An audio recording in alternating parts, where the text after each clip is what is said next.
Assalamualaikum warahmatullahi wabarakatuh. Perkenalkan kami dari kelompok 4. Di sini kami akan mempresentasikan hasil diskusi kelompok kami, yaitu tentang karakteristik cerita untuk anak usia dini. Yang beranggotakan 1. Laila Fadila Purnomo Putri, NIM 203131036. 2. Prameswari Nurul Hasanah, NIM 203131039.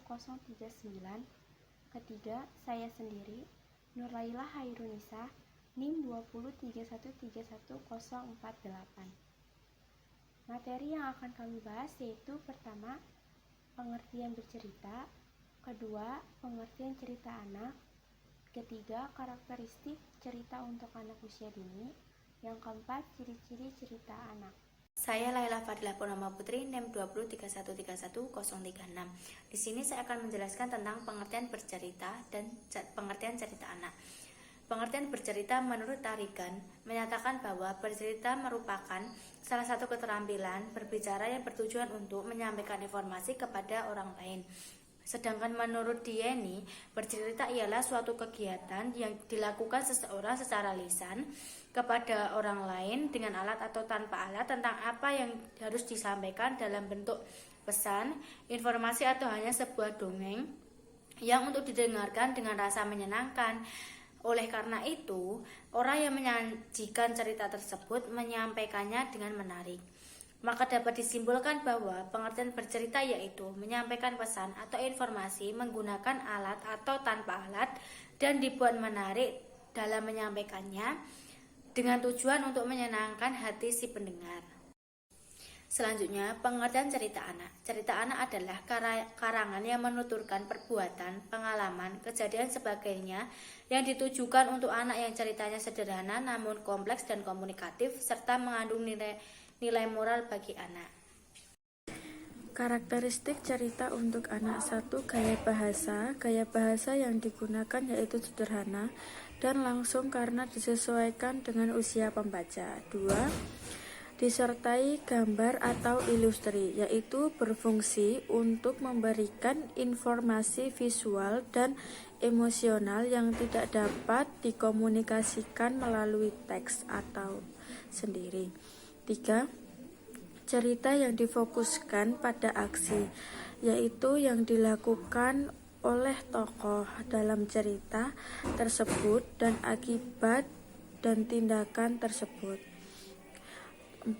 Tokoh utamanya. Tokoh utamanya umumnya anak-anak atau binatang yang memiliki sifat atau perilaku seperti anak-anak agar pembaca dapat mengidentifikasi diri dengan tokoh tersebut. Berikutnya, ciri-ciri cerita untuk anak usia dini. Yang pertama, adanya sejumlah pantangan. Unsur pantangan ini berkaitan dengan tema dan amanat cerita. Kita harus menentukan tema apa yang sesuai untuk anak-anak berdasarkan kelompok usianya. Karena tidak semua tema yang biasa kita temukan dalam cerita orang dewasa dapat disajikan untuk cerita anak-anak. Misalnya, persoalan-persoalan yang menyangkut masalah seks, cinta yang erotis, kekejaman, kebencian, dan prasangka tidak dapat dijadikan sebagai tema anak-anak.